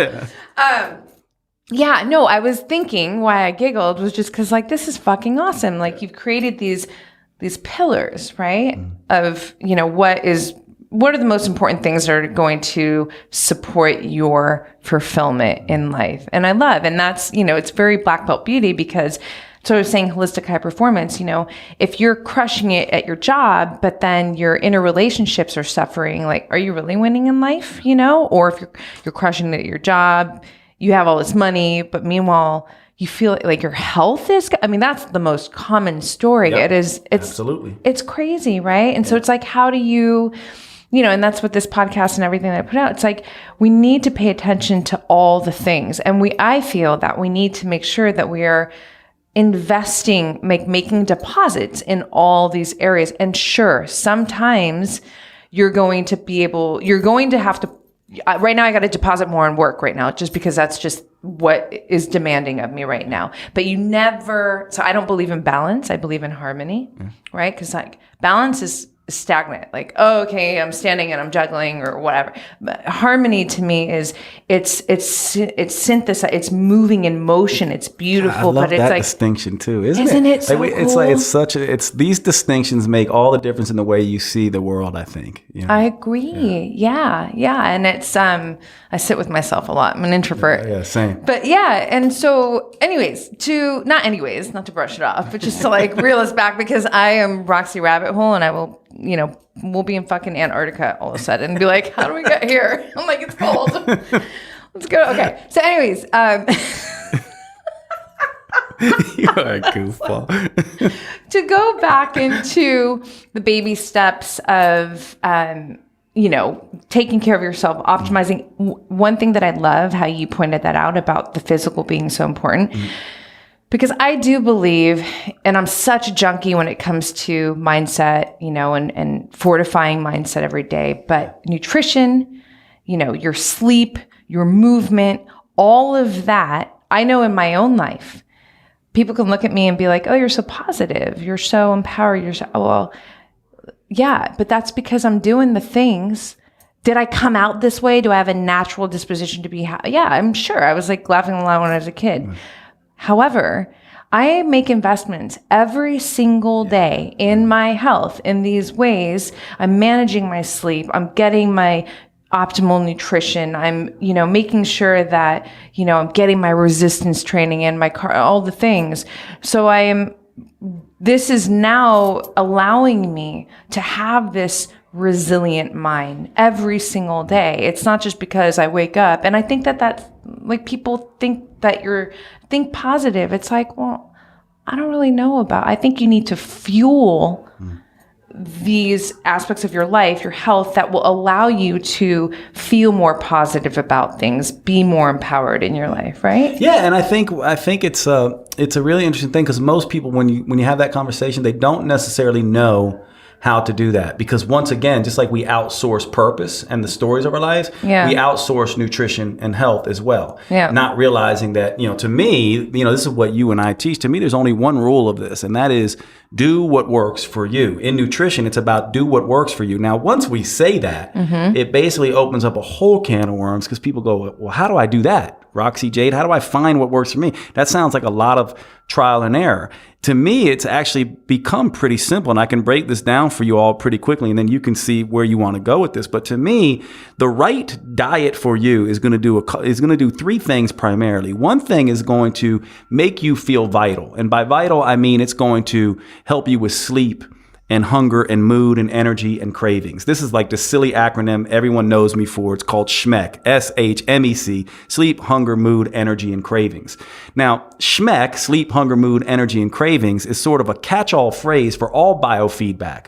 So it also includes exercise performance and exercise recovery, libido in menses, erection in men, things like signs and symptoms. If you tend to get migraines and it gets worse, it's probably not the right sort of diet for you. And these parameters are controlled by what? Hormones, right? So SHMEC is a measure. So I don't have to talk to you about insulin and cortisol and estrogen and progesterone and testosterone. I can just say, if your SHMEC is in check, I can guarantee that your hormones are relatively in balance. So finding what works for you will first keep SHMEC in check. Sleep, hunger, mood, energy, and cravings, and all those other things. That's the first thing it will do. Second thing it will do is it will optimize or maintain body composition. So you're not going to be too lean or too fat when your body composition is optimized. And the third thing it's going to do, when you go to the doctor and they check your vitals and your blood labs, they're going to be in optimal levels as well. So from my perspective, if your SHMEC is in check, right, and your body composition is optimized and your vitals are good, then I don't care if you're living off cotton candy and bonbons all day. Yeah. To me, that's the right diet for you. Now, I know you and I would say that's probably not going to be the case for the vast majority of people, right? But we need to trust that aspect of nutrition and finding what works for us there in the same way we do with purpose in the conversation we were having before. We have to figure that out for ourselves, but we do need some frameworks and some roadmaps, which is where coaches like you and I can come in and essentially help with that.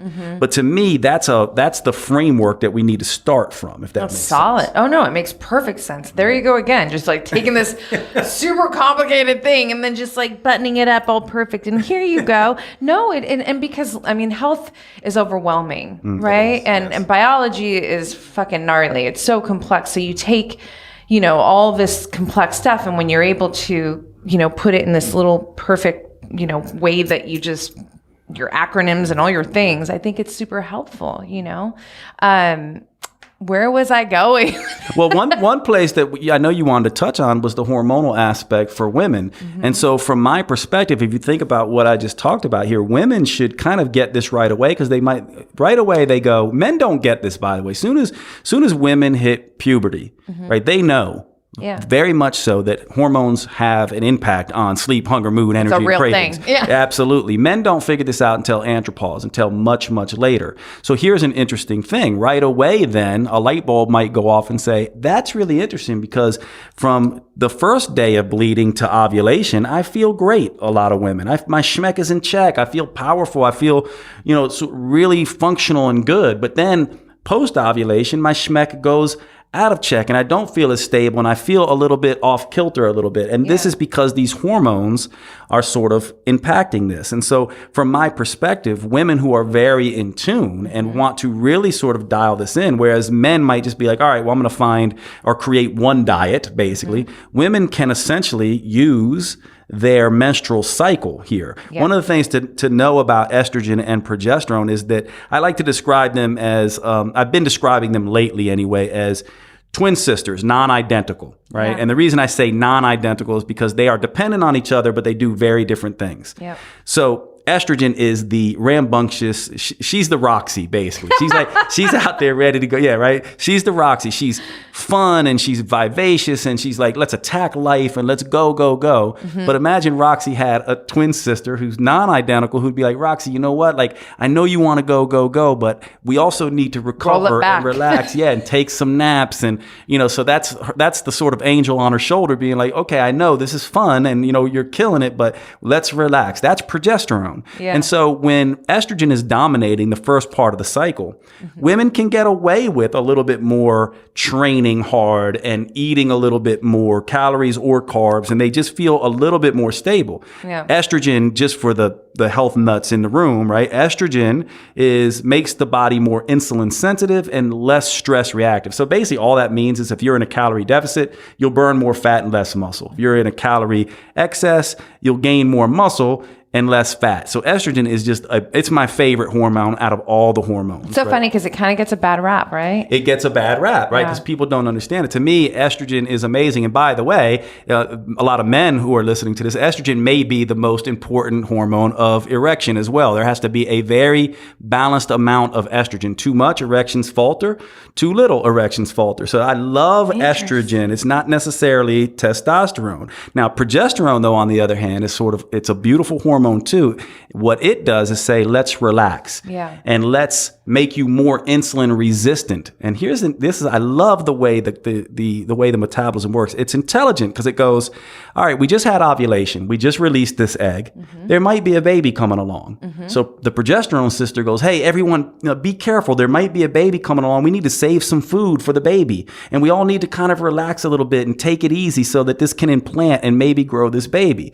So that's why the body becomes a little more insulin resistant. So it has a little bit of extra triglycerides and blood sugars floating around in case this baby gets fertilized, and then the body will support that. And so you see how the metabolism is so incredibly smart. However, what that tells you, though, is if you're trying to say, no, progesterone, I'm not going to listen to you, and I'm just going to keep going, and I'm just going to keep dominating, what can happen is you run into problems there. You can end up having PMS and other issues, and the hypothalamus starts to get the wrong signals, and next thing you know, you have a deranged sort of menstrual cycle and swings in sleep, hunger, mood, and energy and cravings. And so splitting these two things up can be important. And one more clinical pearl I'll give you is right at menses.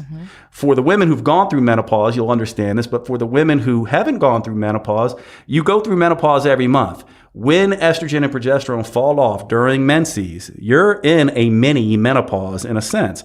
So what happens is estrogen and progesterone fall. Remember, there are receptors for estrogen and progesterone all over the body, in the muscle, in the fat cell, as well as the breast and the uterus and the ovaries, etc. But what that does is change brain chemistry. Estrogen impacts dopamine, serotonin, and serotonin. These are the focus and relaxing sort of self-esteem sort of hormones. And progesterone impacts GABA, the sort of major relaxing one. And so you can feel pretty wired and crazy right around menses if estrogen and progesterone balance is off because of stress. One clinical pearl that helps with that, by the way, is cocoa powder in water, because it has phenylethylamine, which is a dopamine mimicker. It has preformed serotonin in it. Amazing. And it has anandamide, which is they call it chemical bliss, which is a really nice, it's basically our own cannabinoid. So really? That's one of the reasons why perhaps women crave chocolate. Of course, they're craving the fat and the sugar, but why do they tend to go to chocolate more than cheesecake? Partly because perhaps these chemicals have these feel-good effects. It's also why chocolate has become associated with love and that kind of stuff. Oh, really? That's amazing. Perhaps. Right? So it's like some people say that. Yep, exactly. I love it. Hugh Kitchen chocolate. That's Oh my God, it's my favorite. No, you know what I love about this? It's so so I've now 41, right?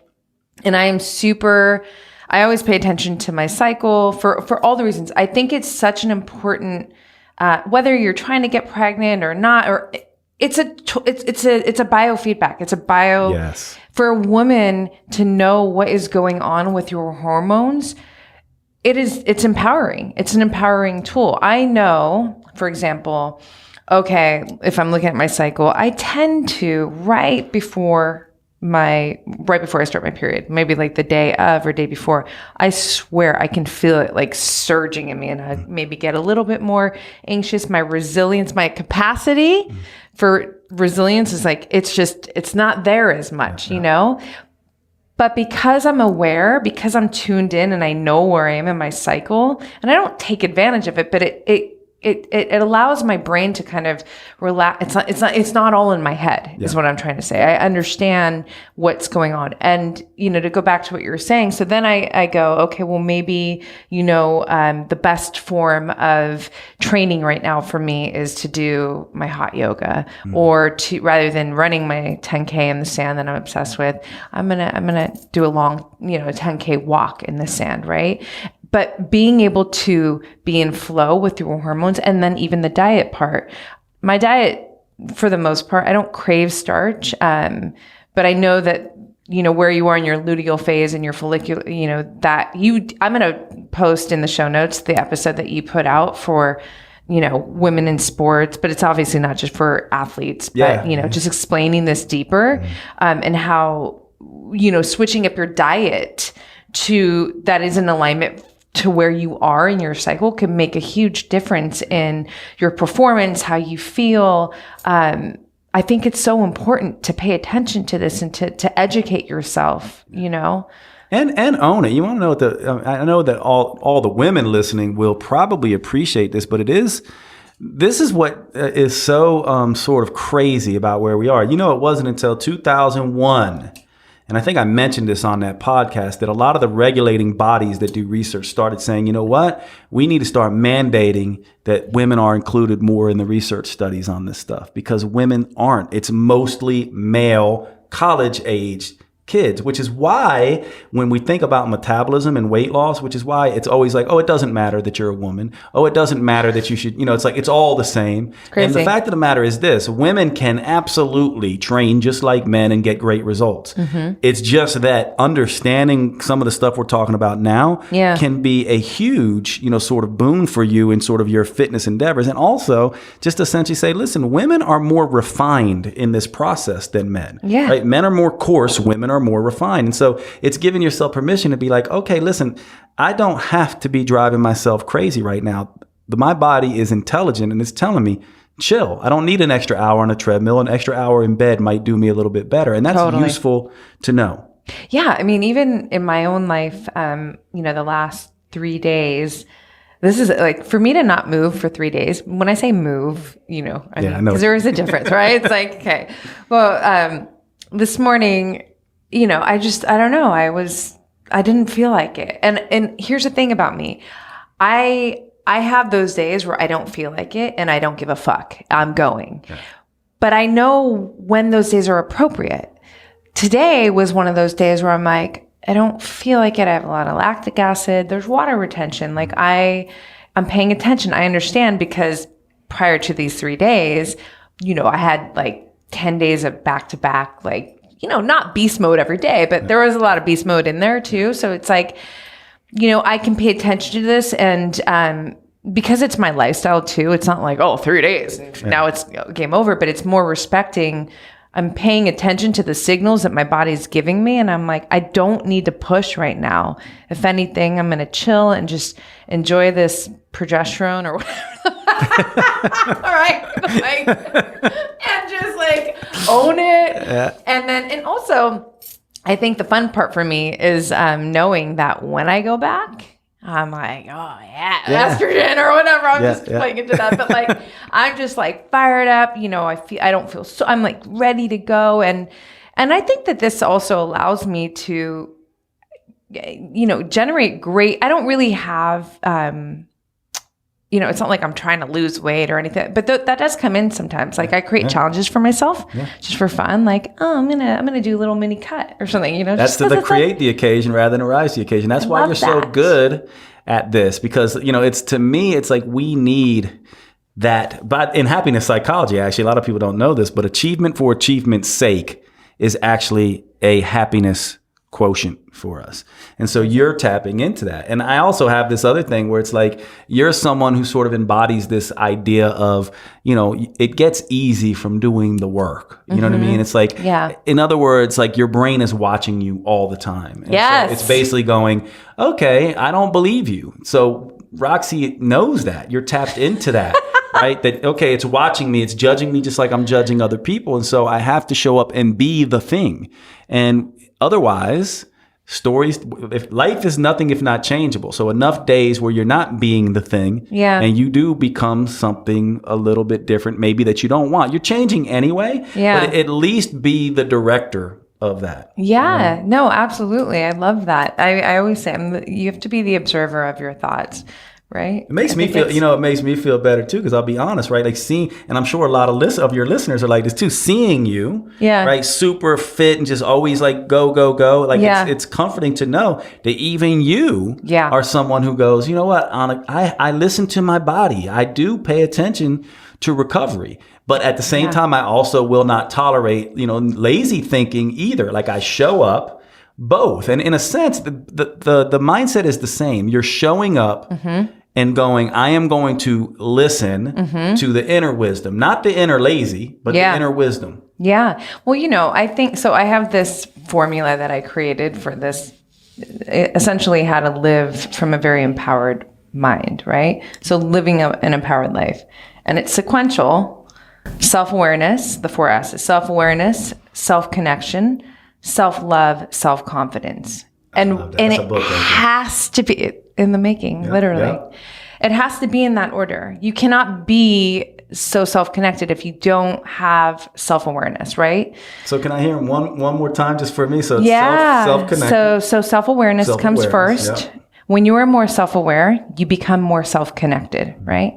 When you become more self-connected, now we can generate true self-love. Not self-care, which is, I'm not talking about the Instagram post. I'm talking about like, you really fucking love yourself. You love yourself so much that you're going to move towards that challenge right now because you are worthy of being in the arena, right? And then when you have that self-love that's driving you in this way, well, where do you get from that? That's where you gain self-confidence, right? But it has to come in that order to me. And this is just evaluating my life and how I've done it and how I'm doing it, not done it, right? It's never done. So, for me, I think that having this ability to go, okay, well, what is this really? Are you being lazy right now? Which is a no, I'm allergic to it. But like, is this, I don't feel good? Okay, no, I don't give a fuck. You have no reason. You're going. Yeah. Versus a day like today where I'm like, very, hoist Gracie, resting is training. Yeah. You have to respect recovery. Yeah. You have to. And if you don't, then, we know what happens after that. Burnout doesn't feel good, and that's not going to be my story, right? So, but where does this all come from? Well, first of all, having this true sense of self-awareness and self-connection. And also, I think that I have earned this privilege of just being able to differentiate, through, doing the daily work that creates this lifestyle. That's why I don't have this, there's no fall off for me because it's just, I'm in harmony with it all, Yeah, it's funny that model. I love models that, how like I oftentimes say no one really has a good model of success. They'll talk about success principles, but they don't actually have a roadmap of success. Like that literally is a roadmap of success. Like that's why, I always, because I think the same way you think. Always frameworks. I'm like, oh, that's like I can see the book, the chapters, everything. Yeah. Well, good. You heard it here first. It is. It's in the, that's what, all your books. That's why I'm like, because to write one book is gnarly. It is an arduous task.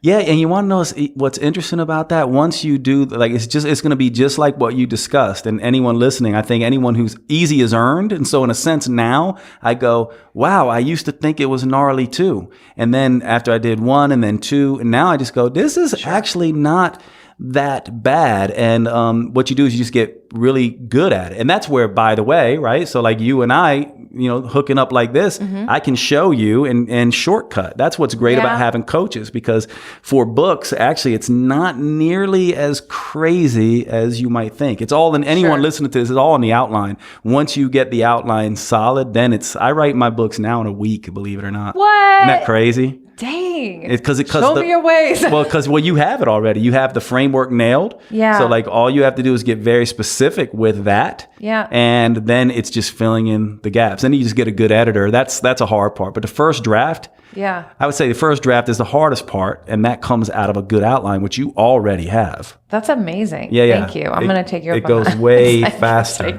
Yeah. Hey, what are you feeling in terms of in the health and wellness space? Like, what's lighting you up the most right now? I always love that question. And so here's an interesting thing. I'm working with a company called Metabolic Living, and what metabolic living is, we just talked about schmeck, and that whole idea of subjective. Well, subjective is great, but it'd be great to have objective evaluation as well, and merge that into sort of our understanding of our body. So it really gets me jazzed up. Like right now I'm wearing an Oura ring. I've got a continuous glucose monitor on. I've got like the tech that we have is really sort of amazing in feeding into us the ability to be more specific and more understanding of our unique biochemistry. And so for me, I love that. And I also love, and I think this will be interesting to get everyone's take on this, because I think I'm the oddball out here. Okay. But you know what I fucking love? I love this. I love seeing people on Instagram teaching. I love seeing people show up and like chasing their dreams, even when it's messy, even when they may not be, the true expert yet. Like I'm one of these people who I did go through a phase where I was a little bit annoyed with people showing up and stuff like that. But now I love the same thing I think a lot of people hate. I love, like when I see you on there doing your thing, I love it. When I see someone teaching health and fitness, I love it. When I see someone just, it doesn't matter to me. I'm just like, that's what happens, because I know somebody somewhere is hearing them that cannot hear me. They're reaching into places that I could never reach. And so I've just learned, I love that. I love seeing the trend. I love social media. I love the idea that there's so many people using it to teach.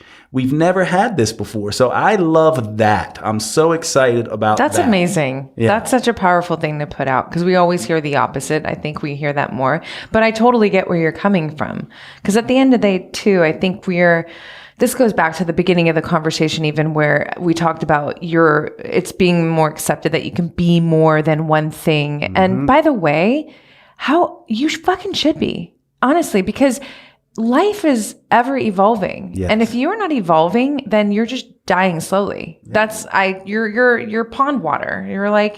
I love that. Exactly. And this is an interesting thing, right? Think about this, right? You and me get to touch. I don't know why people care what I have to say, but I do. I just go, you know what? That's really neat that I can touch someone. But I think they also need to understand that, well, Jade, he knows X, Y, Z. My whole thing is that we live in these little silos. And so you become the person who now has this piece of information that you can disseminate that. And I also think, just in business, I think we're moving into sort of like a silo economy. It's just like people are going to come to you and be like, oh, that's going to be my health and fitness person. Yeah. They're the ones in my circle on social media, et cetera, who I vibe with the most and who I get my information from. They may never see me. And even if they do see me, they may just be like, I can't stand that dude. I don't want to interact with him. I want to interact with you. And meanwhile, you're thinking, well, I'm not an expert to teach this stuff. I probably shouldn't do it. And you're being timid, yet everything in your being says be out there with it and teach. Yeah.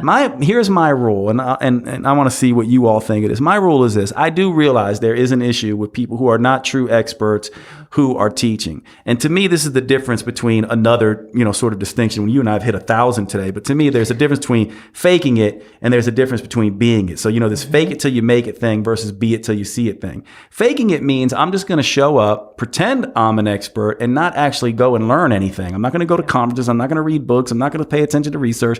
I'm not going to take Roxy's course or Jade's course or anything else. To me, that's someone that I'm like, you know what? I see what you're doing, but that may not be serving us. However, the people who are out there being it, they're reading, they're studying it, they're living it, they're doing it.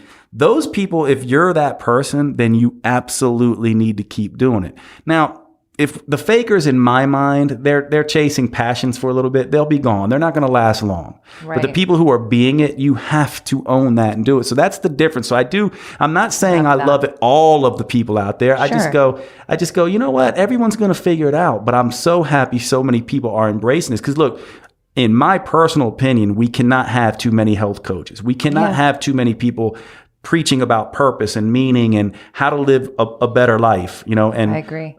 To me, that is where we're at, and I love that trend. And I think ultimately what you're pointing out is that we are seeing more people step into leadership roles. Yes. Which is fucking beautiful. Yes, and is. It's important. And I think it is necessary. I mean, it makes sense. I think if I really like stop and I think about, evolution and where we're going, yeah, we need more leaders. Absolutely. We're tribal people too. Like you said, like, okay, they may not be dialed into you or dialed into me, but they're dialed into her. And now her little tribe, and she's going to lead her tribe, and that's going to, and then it goes on from there. Absolutely. And that's so important. And that's the way it works. I mean, think about it. Think about it from this point of view. When we are born, it's like a stone dropping into a pond. All those ripples are created, and then that stone sinks to the bottom, to the sand. Mm-hmm. That's the amount of time you have on the planet. Some people choose those ripples to be destructive and to disrupt other people and to just make noise and confuse people. But you do have the opportunity through, again, your 5 Ps to go, no, I'm going to actually put something out into the world that's going to benefit people. How is that wrong if you're teaching, right? Because we go through the stage, learning, teaching, loving / sharing. Mm-hmm. Once you've learned it, to me, I do think, and I could be wrong, challenge me. Those of you listening to this, you can be, I don't know if I agree with Jade or not, but I feel like once you learn a lesson through your pain and your people and your 5 Ps, at that point, it's time to pass that information on. Yeah. And then to make it purpose, now you have to create works and put them out into the world to be consumed. That's when it starts to flow from you to the outside world. And that to me is where teaching goes into loving / sharing. I love that. Yeah. I mean, yeah, so good. I'm thinking like, what is next for Jade? Because you've got so much of like, in my opinion, there's just a lot of good quality substance, conversation, meaningful, like, what's next for you? Do you got another book coming? Like what? Yeah, I'm always trying to create, Roxy, probably like you, right? I'm a very, like if you were very close to me, you'd be like, all right, I mean, Jade seems great, but he's also very achievement oriented and ambitious and sort of his drive. I want to create. Mm-hmm. On the one hand, I'm also like, if life ended tomorrow, I am just so happy I got to do what I did. But I want to see how far I can take this and how far my work resonates. And so to me, I'm just like fanatical about learning. Like I want to learn from you. I want to hang out with you. I want to learn from whoever I can. Yeah. I want to teach in as many places as I can. And most importantly, I want to create my works. I almost feel like on my chest, I have a tattoo that says Memento Mori. It's a Stoic statement that means remember death. And I know that sounds morbid, but what it is just a reminder of, Jade, do your work. And so for me, I have several things that I want to do. Next Level Human, the book. Mm-hmm. You have what initially started out. That's the companion book to Next Level Human. Oh, really? Next Level Human was supposed to come out first, and that was supposed to be a companion to it. I still haven't finished that book. And then I'm also at Next Level Metabolism, which I want to be my piece of work all in one place for metabolism. And then my sort of big dreams, metabolic living, which is my business. I want to, I'm hiring health coaches and trying to push that world along. And then Next Level Human, I'm looking at those 4 jobs. I have a vision eventually of, having those 4 jobs almost be like a university. We don't learn those in school. There's no place to go to get this. So I want to hire someone like Roxy to come in and teach purpose and meaning courses or health and fitness courses. And I want to get a finance guy to come in and teach finance and have this online university where you're just like, you know what, I'm good at these 3 jobs, but I suck at this job, and I'm going to take these courses from Next Level Human University. So I'm always like, I love that. I'm always pie in the sky dreaming, but but I'm always going to push. But you're doing the work. You're in the arena every day. But it's beautiful that you have this, kind of bigger, longer vision. I think that's important because it keeps you moving towards something, right? Yeah. And I was smiling, like smirking when you mentioned the tattoo, because I literally just put out, when Kobe died, I created like this kind of like a tribute solo-sode going through his 10 rules. And I expressed that one thing that I often say to myself, which may sound morbid, but I explained why it is not, is that I remind myself essentially that I'm going to die. And I don't, I probably don't need to explain, but I will for the listeners. It's not morbid. What it does is it says to me, Rox, this is no fucking dress rehearsal. You go. I don't care how hard. I don't care what, like you do it with everything you got.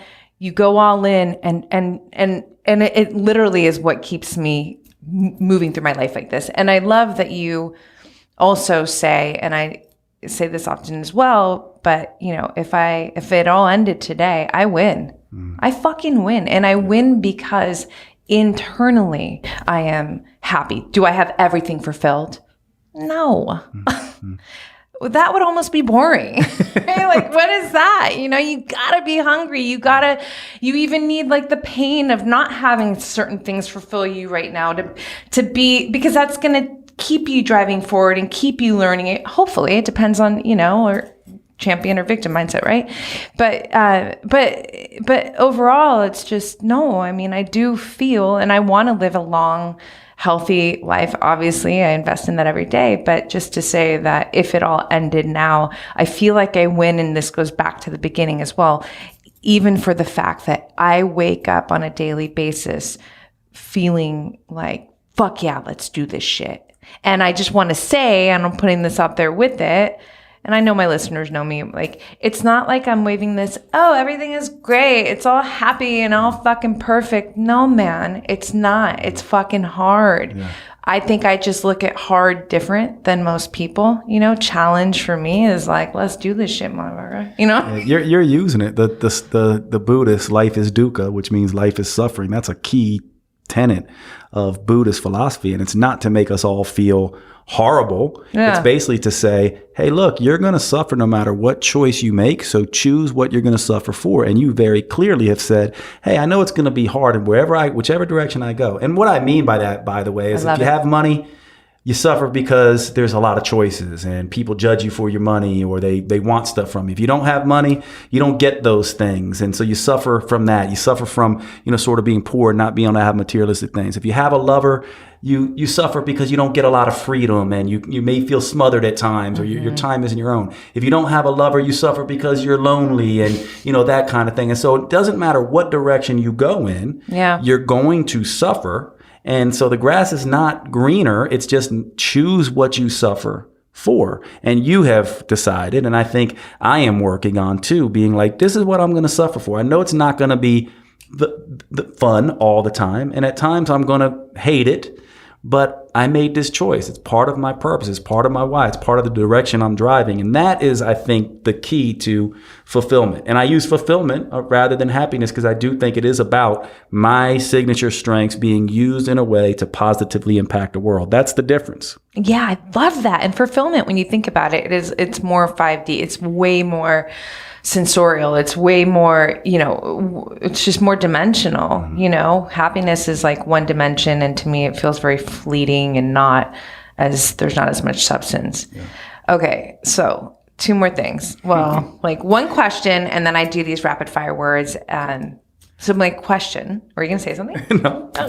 Question is, if you had a magic wand, I know you do, and you could, offer the masses one positive, habit that they can, add to their life. And it could be anything. It could be food. It could be mindset. It could be whatever Jade feels like. I feel like you've got several. What would that be? Yeah, this answer comes to me immediately, and we already kind of touched on it. But to me, it's that to realize that your pain, to solve your pain, look to heal that pain in other people. Like, that is the thing that I think I would just give them that insight. And I also think the reason I would do that is because that, to me, immediately makes the world a better place. It stops all the nonsense that we see, because most of the nonsense we see is people in pain who are trying to pass that pain on. Instead, this magic spell that I could cast would go, your pain is there so you can heal that same pain in others, and therefore all the pain stops getting passed on. So to me, it comes to me immediately that, and it's such a good question. Oh, thank you. That's such a good answer. Yeah. I love it. Okay. Before I shoot my rapid fire words, is there anything that I know we talked about a lot, but is there anything that people don't ask you much of and you want to speak more on? You know, I don't think so. Like, I loved like every aspect of this. I think, you know, you were so kind and gracious to let me go in all my areas of interest, which I love. I think it's ours. Yeah, right. It's like it's I think it's that thing where you and I so vibe in those ways. So I just love. There's nothing else. I'm like, oh my god, it's like the perfect, you know, interview. I don't want it to end because we get to touch on all the things, you know. So no, I mean, I feel like this was like charged me up as being exactly. So I feel fulfilled. Perfect. I love that. Okay, ready for rapid fire words? I'm ready. So whatever, top of mind, top of heart, both. Love. Love to me is sharing. It's basically, to me, love is synonymous with purpose. I love that. Fear. Ooh, fear is, my first word that comes to mind is easy. And the reason, not easy because I think fear is easy, but to me, fear is the path to easy. So people say false expectations appearing real. I think find, engage, and resolve is how I look at fear. And fear is an opportunity. Fear leads to life being a little easier. Did you create that? I'm like, your breakdown of fear? Yeah, well, you know, you and I both. I'm always, good. Yeah, I'm always breaking. I'm always like doing weird stuff like that. No. So I'm like, there he goes again. Challenge. Challenge to me, life is challenge. I mean, it's just, that's what it is. It's, there's no guarantee. It's always going to be changing. So to me, I'm like, change and challenge. The reason that we loved our 15 to 25-year-old is because change and challenge constantly, new loves, breakups, new learning, failures, all these things. That's what makes excitement. So to me, change equals challenge. Love it. Courage. This one, courage is, well, I mean, the first thing that comes to mind is stoicism because it's one of the 4 virtues of stoicism. But, you know, courage is an interesting thing, but because to me, if you had not said fear, I probably would have said courage equals fear, because again, it goes back to what we just said. To me, courage doesn't just jump up. You don't just have it. It's something that you earn. And so it goes to what you were saying before, where it's like, you know, don't rise to the occasion, create the occasion. Courage comes out of training. Yeah. You know, the reps. It comes out of the reps. You don't just have someone who stands on the front line and has a horde charging them and they stand there for the first time. No, they train for that. And by the way, to me, if you want purpose, think about a warrior. This is what I do. Think about a warrior standing on the front lines, charging. The only reason you're standing still is because you know that there's something much bigger than your life. And that to me is purpose, which I think we could say that's the whole theme here. So courage comes out of purpose as well. That's dope. I know. I just went to Gladiator. Saw Mel Gibson. Well, you want to know what's funny? Okay, but... so here's something so interesting that I love about life, all of you listening. So her mind went to Gladiator. Guess what I was thinking when I was saying that? Gladiator. Like that's the movie I was picturing in my head. Isn't that interesting? So like one of the best movies ever. That's amazing. Yeah. Cosmic. Okay, 2 more. Okay. Resilience. Resilience, my favorite thing. Like to me, resilience and resolve. Like to me, it's get up. You know, it's there's this whole, again, leap in the net will appear. So I have actually distinctions for resilience. To me, it's leap and weave the net as you fall. So when I think resilience, I think that. I also think engagement, right? I'm like, that's where that's built. That's dope. You guys, class is in session over here. I love it. I love it. It's like, Jade, that's dope. That's dope. Okay, last word, excellence. Okay, yeah. Excellence is hard. This one's hard for me, actually, because I never feel, I would say what comes to mind is unachievable, right? Okay. Like I just go like, it's a target. Like I'm approaching it, but I'll never reach it. You know, so it almost just feels like I'm working towards it, but I just feel like I'm always gonna come up short, and that's okay. So it's like it's a lesson, right? Where I'm just like I don't need to, you know, be perfect, because excellent to me is synonymous with perfect. Yeah, no, I love that, because I hashtag a lot chasing excellence, and it's exactly why, you know, one of my brothers. Mike's Fai's a strength and conditioning coach. He's a jiu-jitsu black belt. He's a philosophy, like, yeah, all day long. He's crazy. And one day we were talking, he was on the podcast. We were talking and something about drinking came up. He doesn't drink. I don't drink. I might have an organic glass of red wine on a random occasion. I'm in Italy or whatever. And he's like, man, there's no time to fucking drink when you're chasing excellence. And the way he put it was so powerful. Yeah. And it's true, though. It's like this carrot. And for me personally, it's a positive carrot because you're right. It is unattainable. And, that makes me think of jujitsu. And I'll connect all these dots right now because I never want the growth and the learning to stop. So you could be the most incredible black belt in jiu-jitsu, like 3 times over. You're got the red belt, whatever. You're never going to get to the center of the Tootsie Roll. Remember that commercial, right? Absolutely. And I think that's what's so provocative about it. It's like you just don't, as much as you know, there's always something more to learn. And I think, and that is just my approach to life, period. And I want to only live this way where I don't ever want to, and it's not to say that I don't embrace, like when we think of excellence, I am so proud of who I am, what I've accomplished. It's not like, oh, I'm not good enough, keep going. No, not at all. I feel fucking great, but I want to wake up every day and go, well, what's better? Yeah. What does better feel like? What does better sound like? What is better, what's better impact? Yeah. How could you, all the things. So anyways. What struck me too in this whole conversation, it's really interesting. It's like you and I both use a lot of, like we both have a lot of sayings, a lot of frameworks. And it's like, I love, because like if I'm going to have one episode I send people to for all the frameworks and all the sayings and excellence. So that last thing is like part of chasing it.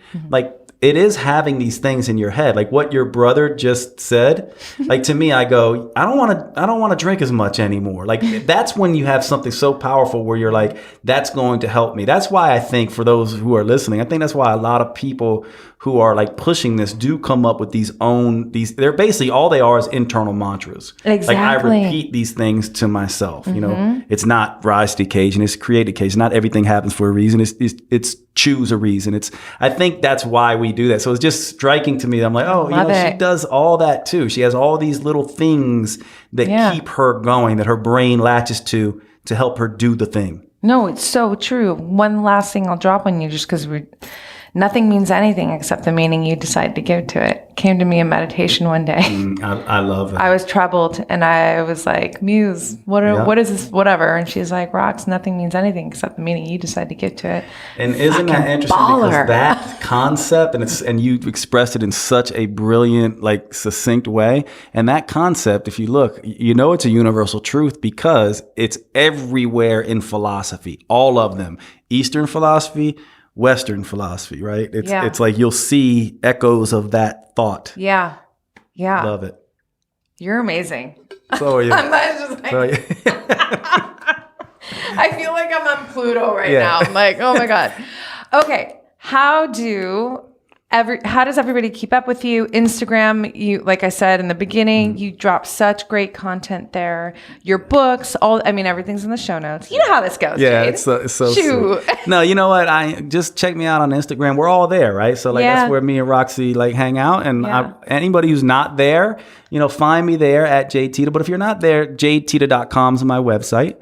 And all my stuff is there. But I do my best. I get a lot of DMs and stuff like that. But I do like when people DM me and ask me questions and stuff. I think it's again, I love that feedback. We talked about that whole thing about feedback. I love that.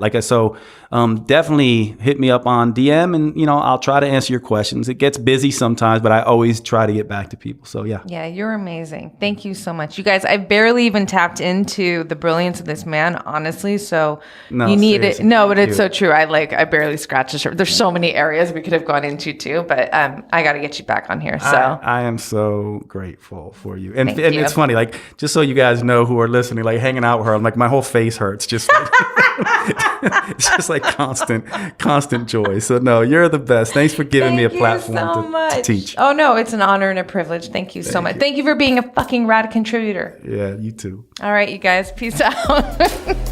Thanks so much for tuning into this episode, you guys. If you loved it, please share it on your social. Throw it up on your Instagram stories and tag me. I'm at Black Belt Beauty. I am also at Roxy Look, RoxyLook. I love connecting with you guys. This is a conversation that I want to just continue growing with you guys. So if you feel inspired, to hit me up, do so in that space. I always enjoy hearing from you. If you'd like to support this podcast, you can do so by rating it and reviewing it via iTunes. It's such supportive help, you guys. It really helps the visibility of this podcast. So I appreciate and thank you in advance for doing that. And last but not least, if you are interested in starting your own podcast, or perhaps you already have one and you need help with, editing your audio and the production of it, I cannot recommend my producers enough. Resonate Recordings, you guys, they are the bomb. I rely on them. They are an absolute supportive tool to me and my podcast. So check them out and let them know that Black Belt Beauty sent you. And on that note, you guys, I'm signing off with all my love and always looking forward to catching you on the next.